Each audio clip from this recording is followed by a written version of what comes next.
Welcome to the Mysterious Old Radio Watching Society, a video supplement to the Mysterious Old Radio Listening Society, a podcast dedicated to suspense, crime, and horror stories from the golden age of radio. I'm Eric. I'm Tim. And I'm Joshua. We love mysterious old radio shows, but what about mysterious old television shows based on mysterious old radio shows? Do they stand the test of time? How do they compare to their radio counterparts? That's what we're here to find out. Today, we're watching Inner Sanctum's unaired 1953 television pilot, Dead Level. The series was the fourth medium to bear the name Inner Sanctum, and the second created and produced by Himan Brown.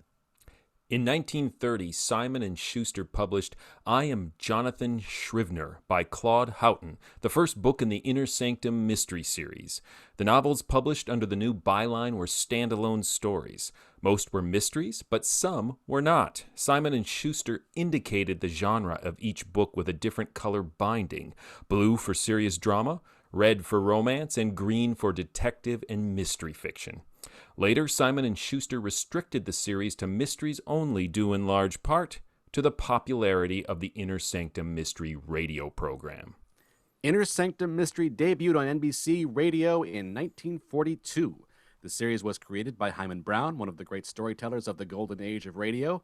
Brown's career spanned 8 decades in a diverse range of genres, from his adaptation of comic strip hero Dick Tracy to his 1970s revival of radio drama, the CBS Radio Mystery Theater. Brown licensed the name Inner Sanctum Mystery from Simon & Schuster, but rarely used the novels as source material. Instead, the radio series developed its own style of over-the-top storytelling, fueled by improbable situations, copious plot twists, and a liberal dose of dark humor. Inner Sanctum Mystery featured one of radio's most famous openings, an organ sting, followed by a rattling doorknob, then the agonizingly slow opening of the world's creakiest door. According to a 1973 interview in the Pittsburgh Post, Himan Brown copyrighted the sound, bragging, "I took that creak and made it a star. I bought several Picassos with that creak." Inner Sanctum Mystery's other claim to fame was the host who lurked behind the creaking door, Raymond Edward Johnson, known simply as Raymond. Raymond introduced each story with a litany of ghoulish jokes and horrendous puns. In 1945, Raymond left the series, replaced by Broadway actor Paul McGrath, referred to simply as Mr. Host. A year after the radio series premiered, Universal Studios released Calling Dr. Death, the first in a series of B-movies based on Simon & Schuster's Inner Sanctum mystery imprint. 6 films were made in total, all of them starring Lon Chaney Jr. The final film in the series, Pillow of Death, was released in 1945. The radio series concluded in 1952, but that wasn't the end for Inner Sanctum. In 1953, Himan Brown produced a pilot for a proposed television adaptation. As you'll see, the pilot relied heavily on the radio series. The squeaking door returned, along with Paul McGrath as Mr. Host. The script was faithfully adapted from the 1949 Inner Sanctum radio play, Only the Dead Die Twice. NBC liked the pilot enough to order a full series. 39 episodes were produced, but as far as we can tell, only 4 survive in circulation today. If you're curious about the radio version of Dead Level, we recently listened to it as part of our regular Mysterious Old Radio Listening Society podcast. Look for a link in the show notes. For now, though, please join us as we watch Dead Level, the unaired 1953 pilot episode of the television series Inner Sanctum. It's late at night and a chill has set in. You're alone, and the only light you see is coming from a flickering television set. Watch the images dance across the screen. Listen to the sounds coming from the speaker, and let the glow surround you.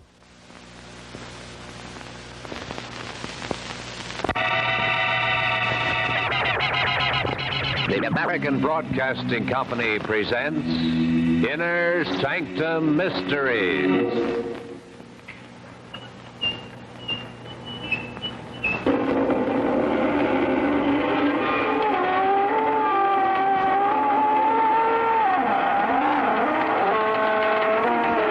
Good evening, friends of the creaking door. This is your host to welcome you into the Inner Sanctum. Come on in and look over our sanctum. Interesting design, isn't it?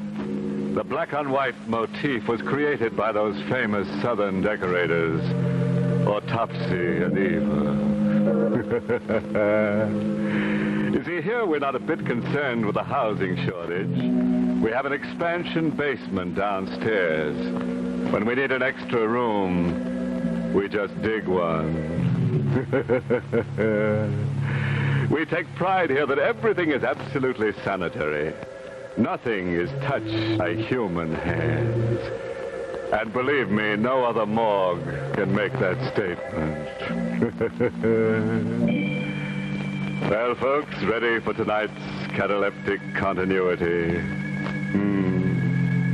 Okay, then, grab onto a coffin handle, and let's go.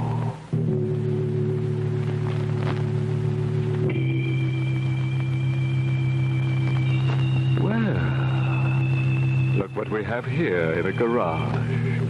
My favorite model car. But the driver, Johnny Bryce, doesn't feel that way about it. Ask Johnny, and he'll tell you. Ask me how I took a job like this, huh? Ask me and I'll tell you. I needed a job. It's not the kind of job you get used to. All the time you got that box riding in back of you. All the time there's death over your shoulder. Ah, well.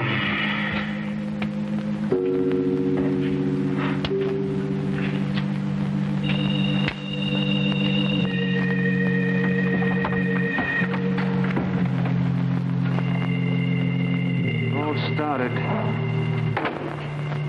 3 hours ago. Yeah. Just 3 hours ago. I just put the wagon away for the night. Hello, Johnny. Huh? I've been waiting for you to get back. Who are you? What are you doing here?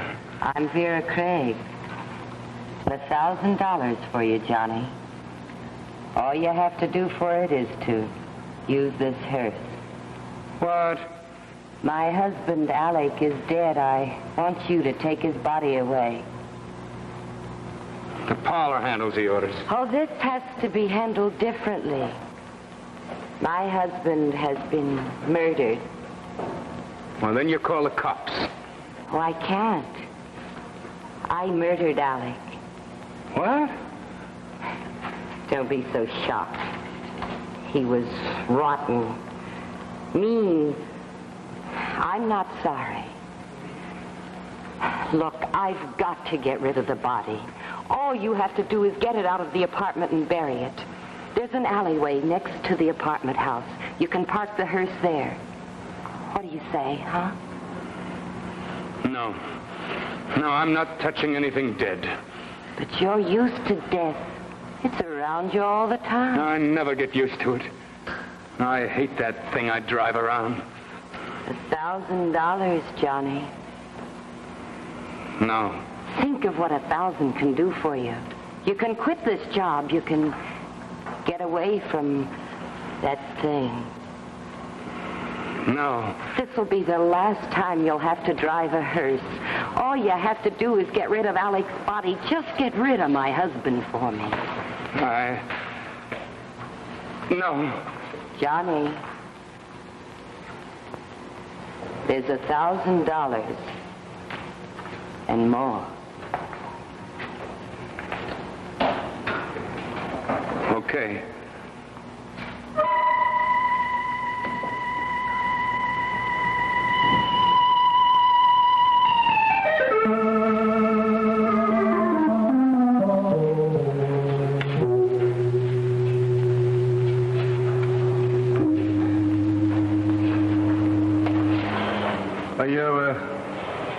You looking for somebody, mister?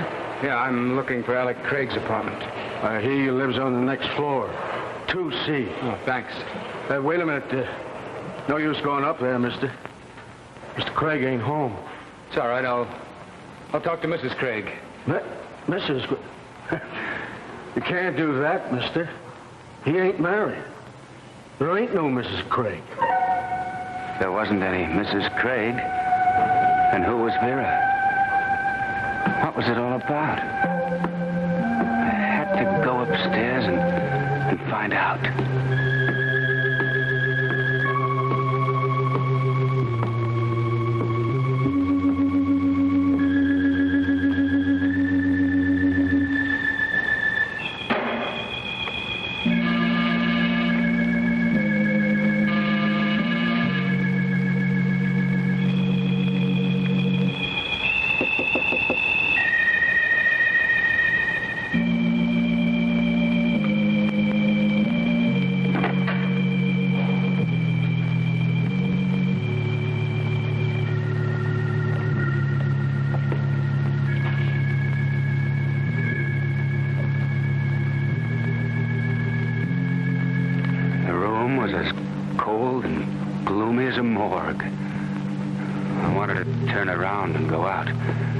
Something kept pulling me in.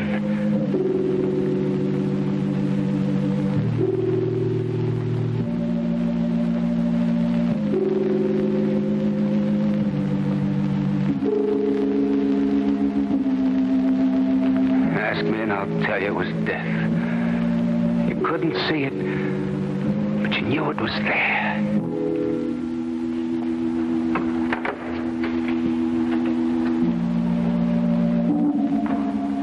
Not for 1,000, not even for 1,000,000. I just gonna ring the bell. My name is Maxton. Steve Maxton, detective, 16th Precinct. You Alec Craig? No, I'm a friend of Craig's. I want to see Craig. He's not home. Who are you? John Bryce. Okay, Bryce. Suppose we go in and wait for Craig. Craig won't be back tonight. How do you know? He told me. What about the call? Call? Somebody phoned. Told me to get over here quick. Said there was a murder. Murder? That's right. Said Alec Craig was here in his apartment, dead. But now suppose you get inside like I told you.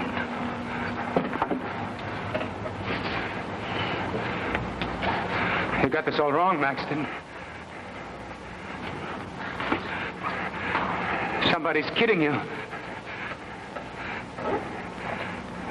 Yeah, somebody's pulling a gag on you. Craig isn't here. What's behind the door?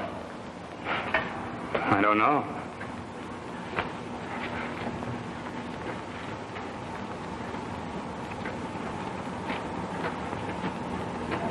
I guess you were right, Bryce. Somebody was pulling a gag on me.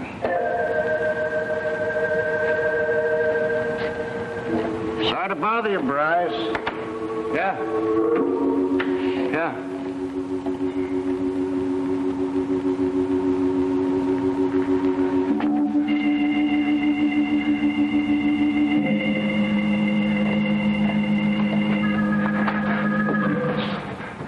Hello, Johnny. Vera. There's a back entrance to this room, Johnny. Listen, what's going on here? I saw a body in that chair. I saw it with my own eyes. Yes, Johnny. You saw Alec Craig's body. What? I put him in the closet to save you. What's going on here? You told me that Craig was your husband, and the super said he wasn't even married. The super told you the truth. Why did you lie to me? I had to make sure you'd help me. But you did kill him? Yes. He was blackmailing me. You've got to get him out of here quickly. Nothing doing. I'll meet you out at Mount Crescent Cemetery. All you have to do is carry the body down the back stairs to the hearse. No. The deal's off. Oh, no, it isn't, Johnny. It isn't off at all. You're going to do exactly as agreed. Why, you've got to now. Now? What do you mean? Spoke to the super, Johnny. He saw you here in the house. They'll find Craig's body if you don't take it out. Let them find it. I had nothing to do with it. What about Maxton? What about that detective, Maxton? He knows you now. Detectives are good at remembering faces, Johnny. If they find Craig's body, they'll blame you for the murder. Why? I'm sorry, Johnny, but there's nothing you can do about it. Not a thing.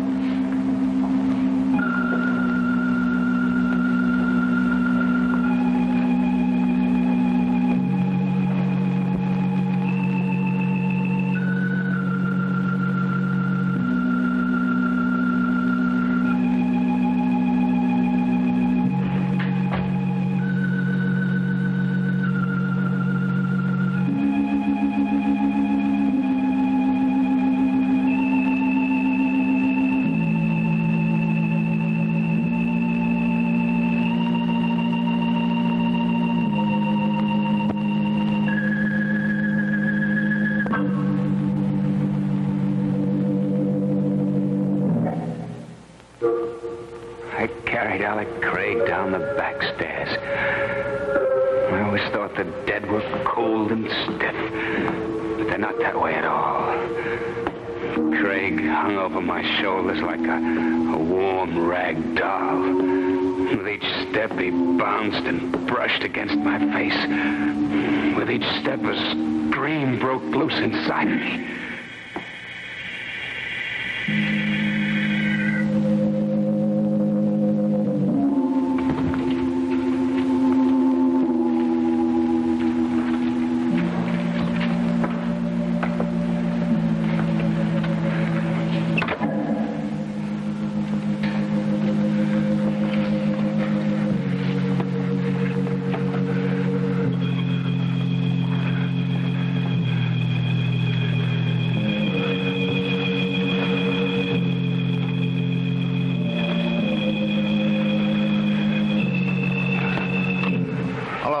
Maxton. Where you headed, Bryce? To the garage. I'm just putting the wagon away for the night. I didn't know you drove a hearse. Oh, sure. That's the way I make my living. I was waiting for you out front. You didn't come out that way. Oh, there are back stairs to the apartment. I had the wagon parked here in the alley. Why didn't you go in through the back? Hmm? You went in the front way. Oh, yeah, how did you know? Maybe I was outside when you got here. Oh. What do you got in the hearse? Oh, it's a box. What's in the box? Nothing. Sure? It's empty.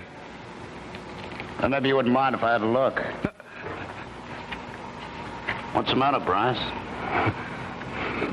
The box is empty. That's what you said. Yeah, well, why bother to look in? I'm not gonna bother.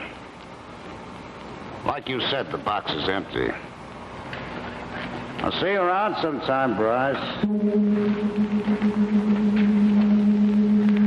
I couldn't understand why Maxton let me off so easy. I didn't have time to figure it out. I had a job to do at the cemetery, and I wouldn't wait much longer.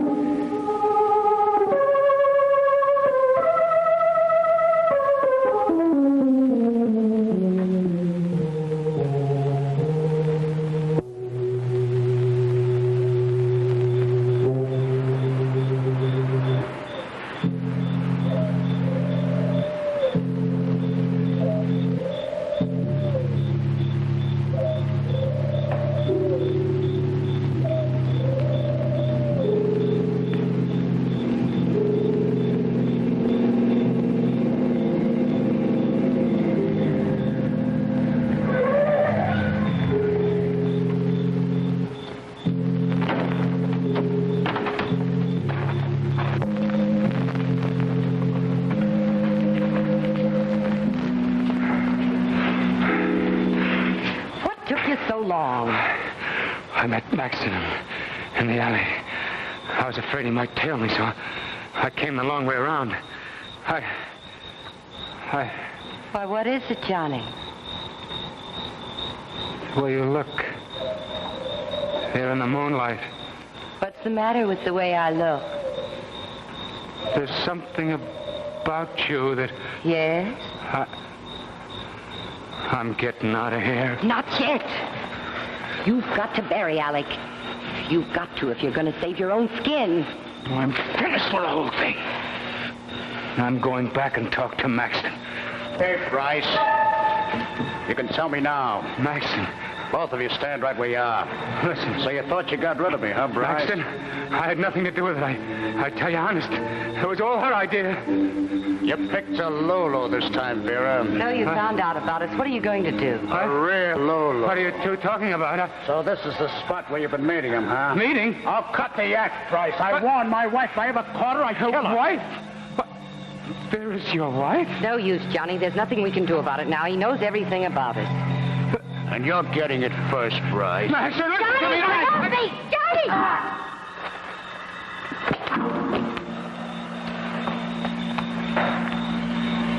I'm getting out of here before he comes to. No, Johnny, you can't go yet. He'll find you no matter where you hide. I know him, Johnny. He'll have you hanged for Craig's murder. I didn't kill Craig. You did. We'll both hang. He'll fix it that way. You won't have a chance. Listen, Johnny!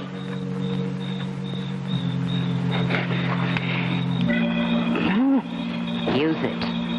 Huh? You know what you've got to do now, Johnny. Go ahead. No. This is your only way out now, Johnny. No. You've got to kill him. I can't. Hurry, Johnny, before it's too late. What? You don't want to die, do you? No. All you have to do is pull the trigger. It's so simple. Just pull it. Like this.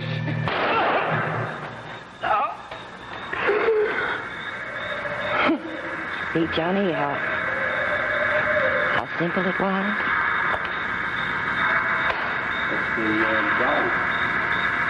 Now, Johnny, you can go back to the hearse and get Craig, and after you're through with the both of them, all our troubles will be over.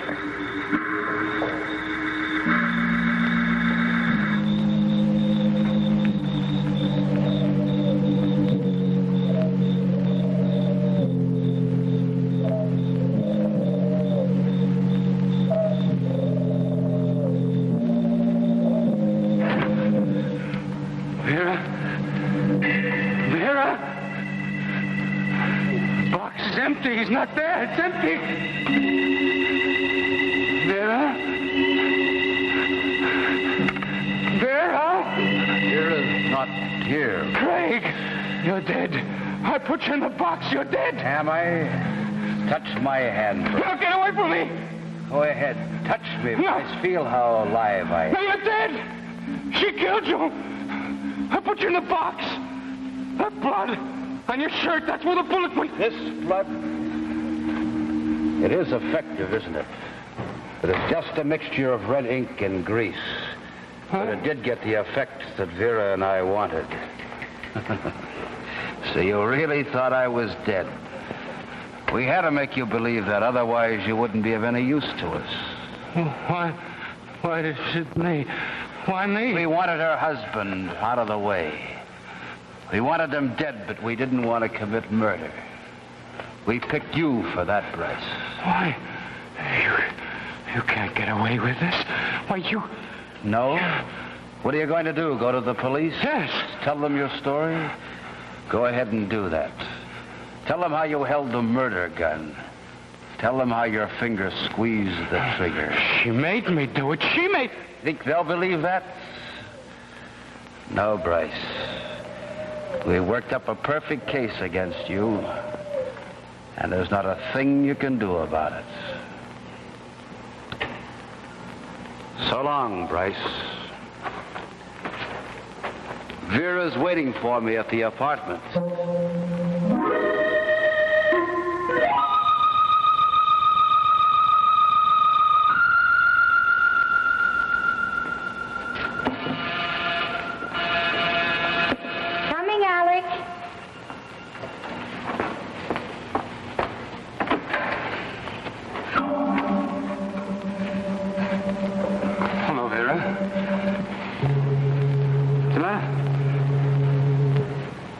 don't seem very glad to see me. Get out of here.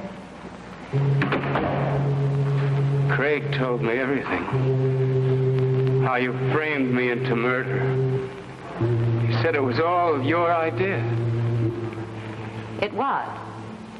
Cute idea. I told you to get out. You waiting for Craig, huh? That's none of your business. Craig won't be here. What? Craig is dead.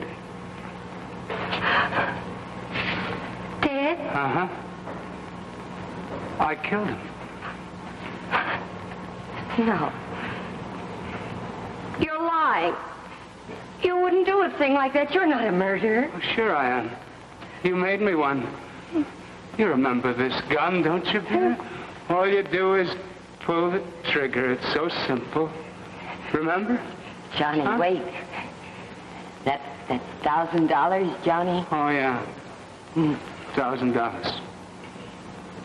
And more. This is where I came in. You can have it now, Johnny. It's all here for you, just waiting. You can do a lot with $1,000. That's right, Johnny, that's right. You can get away from everything you hate. You won't have to drive that hearse anymore, Johnny. You can get away from death. Johnny, you can go away. Operator, get me the police. Johnny, why are you calling the police? Hello? This is Johnny Bryce. I'm at 40 Elm Street, apartment 2C.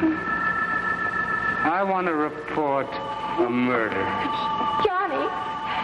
Don't!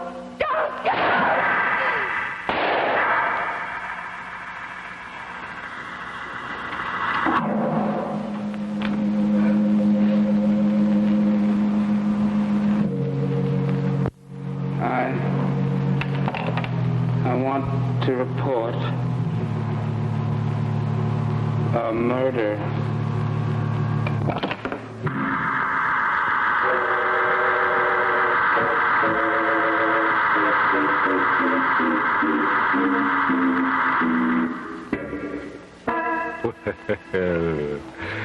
Ready to leave the sanctum now. Just follow me. I'll show you out. Nice story, wasn't it? Plenty of corpses and no remorse. And I'm glad that Johnny finally got the drop on Vera. But you should see the drop the hangman got on Johnny.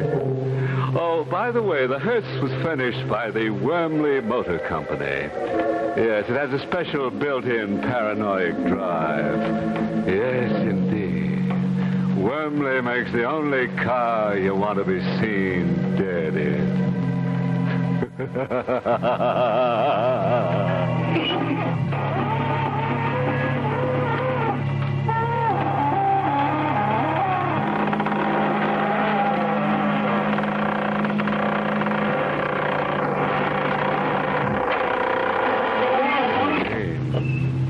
If you dare. Good night. Pleasant dreams.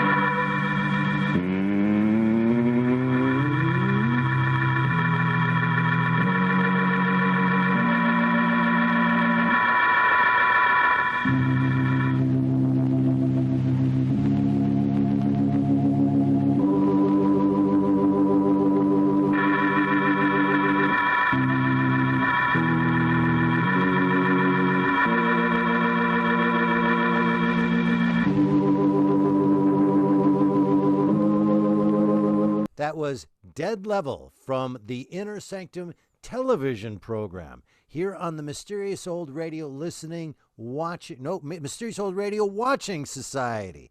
I'm Eric. I'm Tim. And I'm Joshua. Struggling with that because this is a little bonus to our podcast, the Mysterious Old Radio Listening Society. And we throw these out there now and then, these watching societies, which are watching old radio shows that were turned into television shows. So if you are new to the Mysterious Old Radio Listening and or Watching Society, our podcast can be found here on YouTube and many other places. And this is our second one of doing these watching societies. And this ties in, as we said in the intro before we watched all that together, to the podcast where we recently discussed the radio version of this. So you might want to listen to that, because we're going to be comparing and contrasting everything that we talked about in there to this and how different or the same these are. Now, this being a lot of inside jokes that you won't get unless so much inside jokes. The first one of these watching societies we did, it was really interesting because the television version and the radio version of the story had all of these different inconsistencies with each other and changed the story and did all these things. I will say for this one, I was pretty much watching the radio version with actors. Really? I thought the one big change was actually an improvement of cutting out the scene of driving down the Charlie, the Alec Craig. Yes, thank you. Oh, yeah. Not actually showing him driving into him and taking him out. That's because you can tell this is, first of all, these shows were done live. Mm-hmm. Yes. And they're on 2 small sound sets, I think, maximum. And I think they went, all right, if we got to cut something, it's making this car start up and run a guy down. But you're saying, Tim, that I think that change was an improvement. Because it's in your head instead of hearing it. You know what I'm saying? Like you have to imagine it. It makes him showing up at her doorstep to have a little more ambiguity about what he's there for, what he's going to do. Right. I thought the exact opposite. I thought it left you feeling like you didn't know for sure whether he really did kill him, and Right. It was confusing. I think partly it's because that whole scene is probably the weakest part of this television show, which I overall really enjoyed. But there is something anticlimactic about the way Alec Craig's appearance is filmed. And I think it's partly because earlier we never visually saw Alec. So when this guy shows up, we have no idea who he is until Johnny says, "Alec!" and is terrified by him. But we don't even get to see an empty coffin or anything. So that was the most muddled part of this adaptation for me, is his sudden resurrection. That's true, although I did enjoy in the first, and when they initially show him being partially obscured by the door, and that it helps to generate how bad his wound looks when you can't see it. Right. Oh, just to clarify, I think that was masterfully done. It's probably one of my my favorite shot from this entire episode. The way the camera shoots from over Johnny's shoulder and obscures half of Alec's body, so you don't really make him out like you said. And also, and I may be really looking into this, but there's this great line at the top when Johnny is sitting in the hearse and talks about when he's driving a hearse, death is always looking over your shoulder. And I thought of that when the camera goes over his shoulder to look at this dead body, of reversing that. It could be serendipity, but I think an episode still gets points for serendipity. Well, and then we discussed this the last time we did one of these. When you're doing this live television in the infancy of doing these shows and doing them live, there's so many things that can possibly go wrong, and they're still learning. And I am astounded by the things that do go wrong and how brilliantly, accidentally awesome those mistakes are. And in that moment where he says, "Death is looking over my shoulder," some grip walks by the window.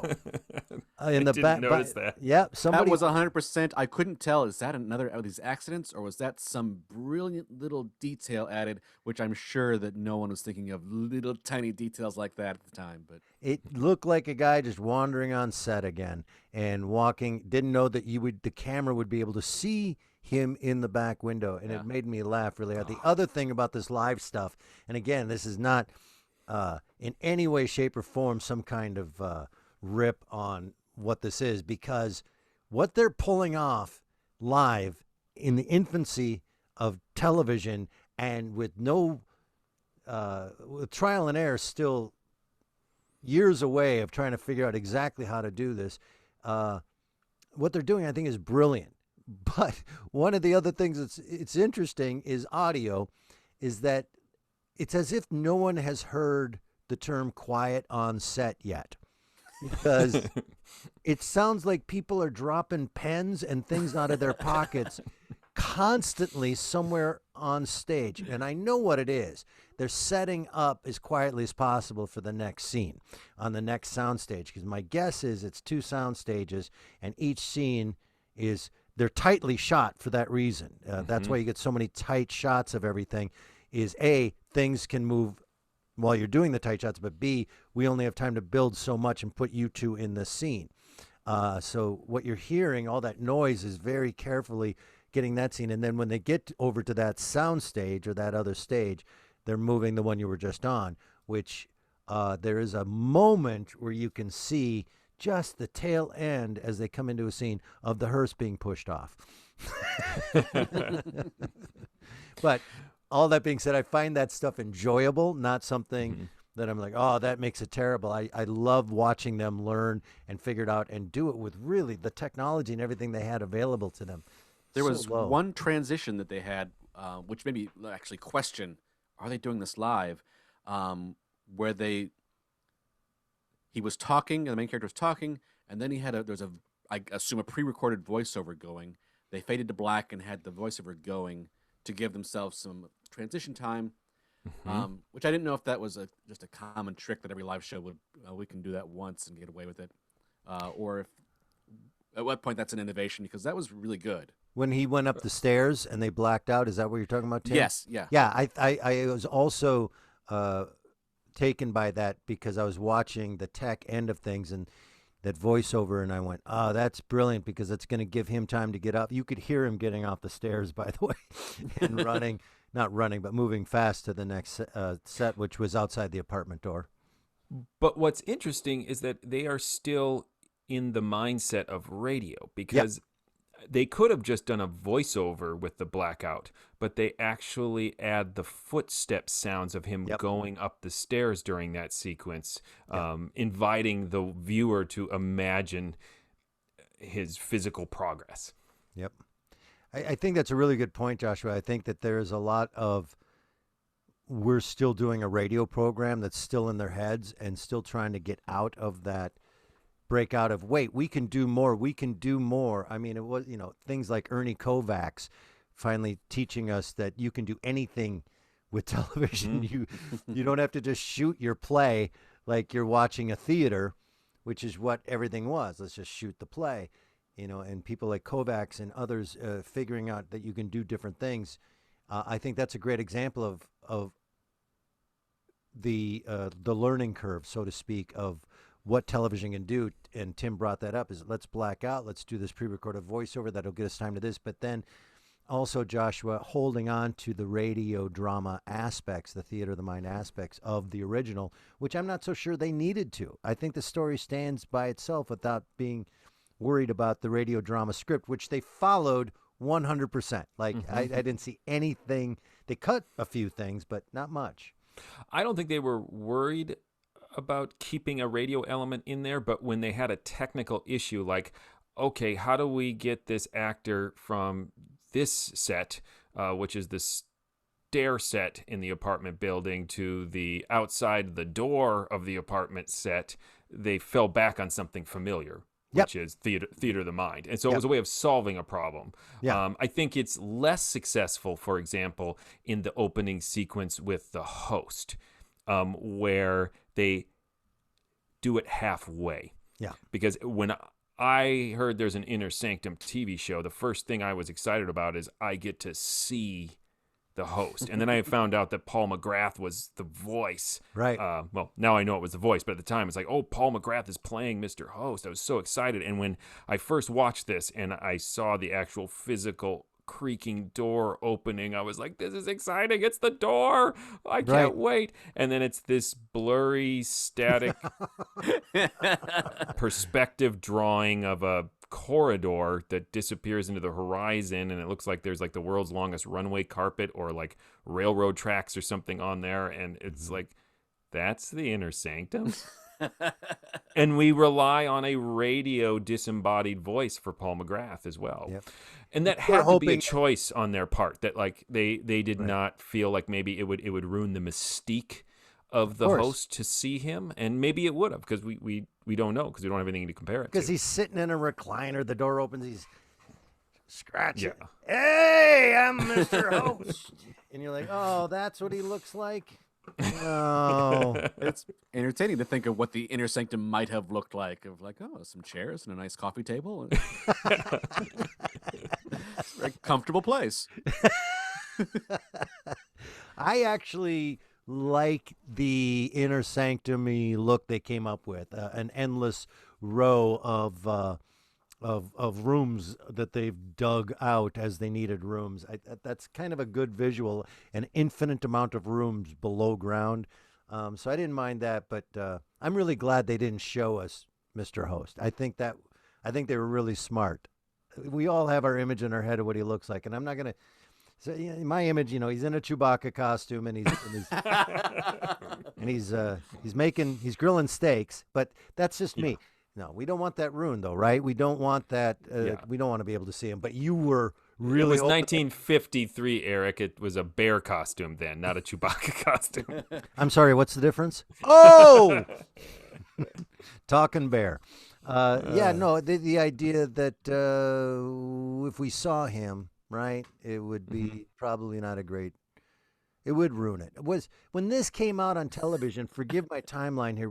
Was Inner Sanctum still on the air radio-wise? No, it had just gone off the air in 1952, and this was filmed sometime in 1953. Okay, so then it wouldn't have made any difference. Oh, that's what he looks like? It's not like they'd ruin the radio show. Yeah. It might just be that Paul McGrath was a very unappealing man. Yeah. It's like, oh, now we got the camera on him. Let's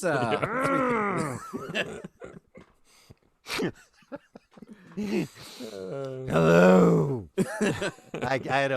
I don't do a very good impression of Mr. Host. Joshua does a dead-on impression of Mr. Host. I do the Lipton tea lady. But overall, I think we talked about this in the podcast. I love this story. Yeah, we can shoot a lot of holes in it. We can. There's a lot of things that we talked about in the podcast, like, yeah, then why didn't you do this or why didn't you do that? Or as we try to figure out, was he walking home from the graveyard? All of these different things. But, point being is that the fact that we didn't really discover them until much later, that we enjoyed the story itself, is testimony to its writing. To see it performed didn't ruin anything for me. It was actually, I thought the performance, especially by main character Johnny. I thought that guy was great. I loved him. I thought he was fantastic. And he definitely had a different. Go ahead, Tim. I couldn't tell how I felt about these performances. Oh. Of like, they're distinctly different, which they should be. It's a different medium. It seemed more overwrought. But I didn't take that as like, oh, it's overacting, it's bad. It's like, okay, that's bigger. Seemed a little less hard boiled to me. I don't know if you guys would agree with that, but definitely Johnny was. He felt more desperate and weaker in the TV version than he did on radio. He felt a little more hard boiled in the radio show. Maybe it's because he was allowed more narration, and that's what makes me think of the tough guy talk. Yep. I mean, he's great in that opening scene, and I love the decision to have Johnny speaking directly to the viewers while he's sitting in the cab of his hearse, and he lights a cigarette and walks out and literally says, it all started 3 hours ago when I parked the hearse and boom, hello, Johnny. And it just flips, and he goes from speaking directly to the audience to being totally inside the scene for the rest of the story. There is some more narration, but it's always a voiceover or something that is not allowing him to speak directly to the audience. It is another way in which this early television reminds me of theater. It's the kind of breaking the fourth wall, then putting the fourth wall back up kind of thing that theater gets away with, but we don't see it in television that much. I found it better in the television version. We talked a little bit in the podcast about the final moment that he calls the police on himself in her apartment. And why are you doing that? And we discussed in the podcast, well, I think he should have made a run for it. And he might have gotten away with it. I think in this television version, what's interesting is exactly what you're saying. Not only is he weaker and less hard-boiled, but you mentioned that we're supposed to believe, Joshua, in the radio version that he's freaking out a little bit. That, he's been a guy's been put into a really difficult situation very quickly by making a poor choice, and he's freaking out, calling the police on himself, and I'm going to die either way. In this version, the television version, he's really freaked out. I mean, he's just how he hangs up the phone. I mean, all of it is that I've had a really weird day, and a very that he snapped. That's the words I'm looking for. That he has snapped. We don't get that in the radio version. We get the idea that he's more hard-boiled, and he hasn't so much snapped as he is, yeah, well, I'm going to get mine either way, so I might as well go out doing this and calling the police on myself and doing the right thing by calling the police on himself. Do you know what I'm saying? Mm-hmm. Yeah. I just like this better. I like that he is snapped. I like it when people snap. I like to watch people. I like to watch people have their lives unravel. Right before my eyes. Just. Well, we're skipping over a lot of narrative things in this podcast because we already talked about the twist upon twist upon twist in our audio podcast, and we all three of us really, really loved it. And one of the other things we talked about was that this felt like really radio noir to us. And then watching the TV show, I think they take even more cues from film noir here, particularly a couple scenes in their use of shadow. I'm thinking of that staircase leading up to the apartment and the just huge shadow the handrails are casting, and then they use it again when he's carrying the body down the stairs. And I think that's just beautifully shot for this early television where they're just completely in silhouette, and we see the big hanging hand of the dead body swinging as he has that wonderful monologue about the limbs, swinging and touching him, and he's grossed out by it. It's more eloquent than gross, but that kind of sums it up. Right. Gross, he opined. So yeah, that was really nice to see some of that film noir. And so it's kind of this early television where we're starting to see them pick up filmic influences while still really relying on theater because they're also recording it live. For example, as a stage actor, I was watching this whole thing and I was going, why is Vera in this, just strapped into this huge trench coat this entire time? Then we get in the last scene and we see her in the big fluffy strapless dress. We're like, she had to cover her dress for the entire episode because there wasn't time for a costume change. Right. Otherwise, I don't think they would have put the vamp in a big overcoat. Right. When she's seducing Johnny. No. And that was very interesting you say that because I had a moment of she's supposed to be extremely alluring, like a siren of sorts to Johnny. Like, wow, this woman, especially in the radio version, he's struck by her. And when you see her in the television show, exactly, like, you look like the mom that had to get up and drive her kid to school. That's how you're dressed. Hey. In pajamas. Moms are very attractive. I thought she looked like Carmen Sandiego. Okay. She did. Now I'm in trouble and you get the laugh. You get the Carmen Sandiego laugh. I'm going for the laugh on, when you have to get on your PJs and you cover them up in their jacket and drive your kid to school. None of us look attractive that way. Not just good gosh. Anyway. But there is that moment when Vera Inspector says to Gadget. Johnny, that's who she looked like. All right. That moment the moment when she said to Johnny, there's $1,000 in it and more. Yeah. And instead of being really subtle, Johnny is looking at her eyes, and then he just looks straight down at her chest and looks up and goes, okay. By more, you mean You're going to put on another trench coat?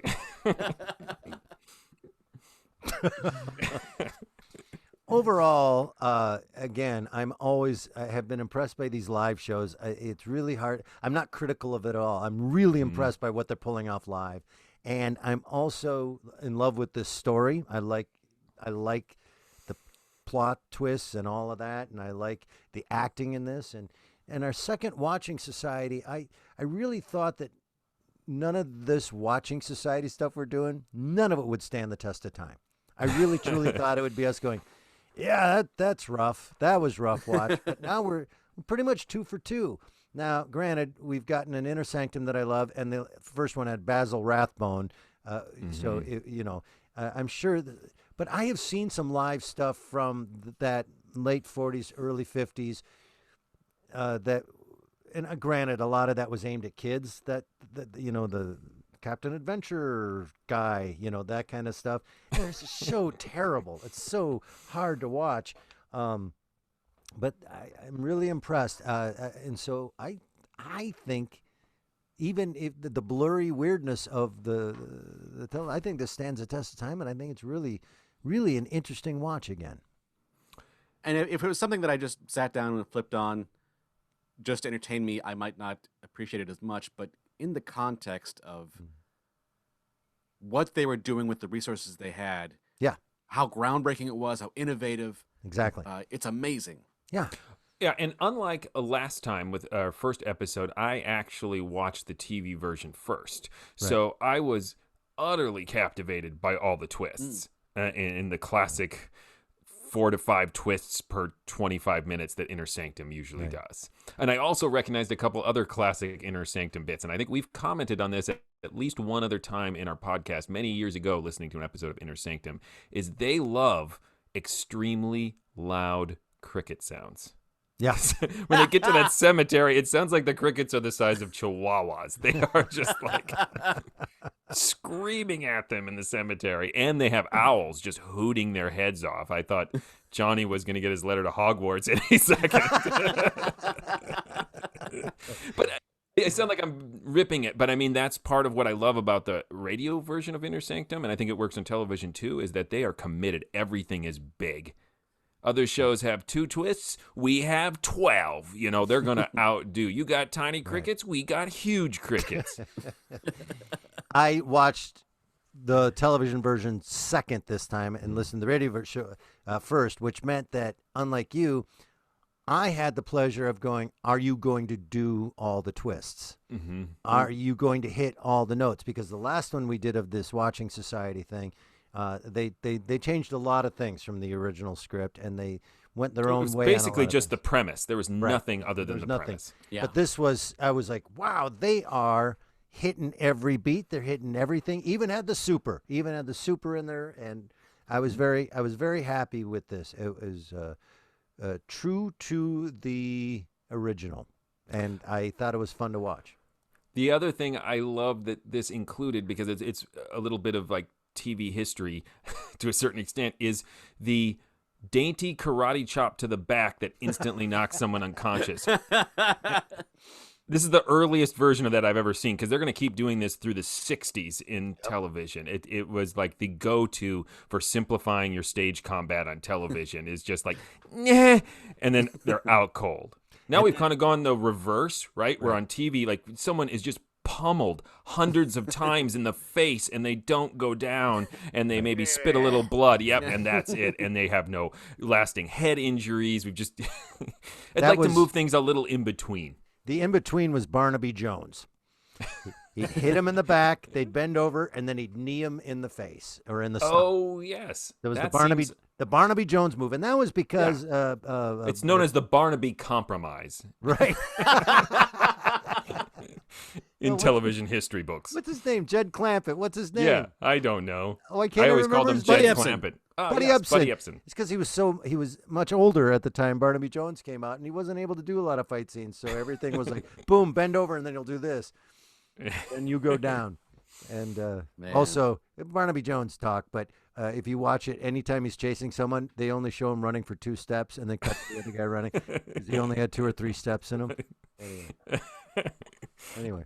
So yeah, it was fantastic. Anything else people want to add to this? The last thing I want to comment on is the shot when Vera is trying to persuade Johnny in the cemetery to shoot Maxton, the detective. Yes. And the camera zooms in really close. Yep. And it is really odd and really uncomfortable, I think, in a good way. Yeah. And at first, it was so strange and so unsettling that I thought, was this an artistic choice, or was it because at this time in television they weren't sure if they could just show a guy shooting another guy? But then we get to the end scene where he just pumps bullets straight into her stomach and lets her slowly and painfully die. I'm like, no, that was completely an artistic choice at that moment, and I thought it was a good one. I thought it was too. It also could have been functional in the sense of, I've noticed in these live things that push-ins and push-outs allow for things to be changed around them. Yes. So so the guy playing Maxton is probably standing up at that moment and dusting off, running out of the building. Right. Well, the vote on this is, I thought it was pretty good. Yeah, I did too.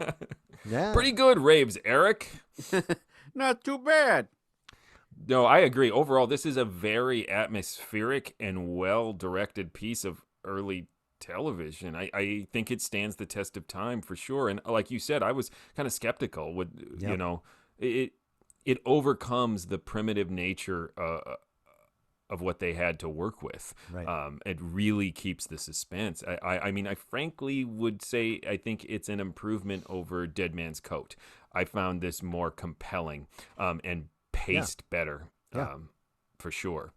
I mean, my only qualms were the anticlimactic reveal of Alec Craig being alive again and not seeing Paul McGrath as Mr. Host. But that's a personal disappointment that I will not hold against the show itself.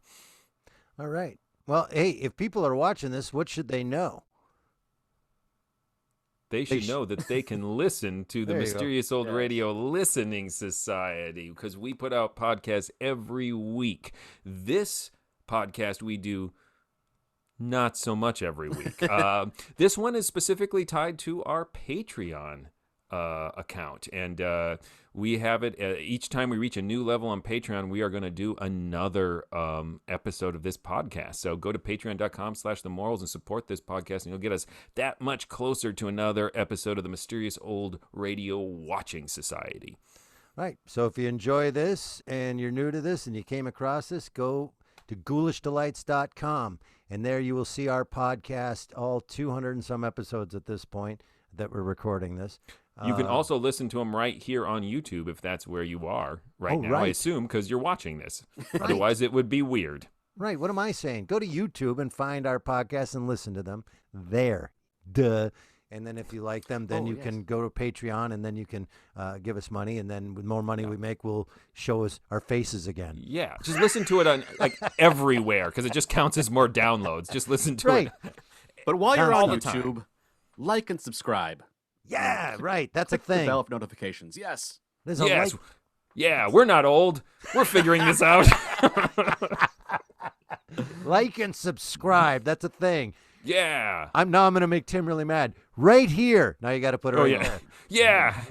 Do the thing where we point at it and it's there. No, it's actually, it is going to be closer to. Oh, okay.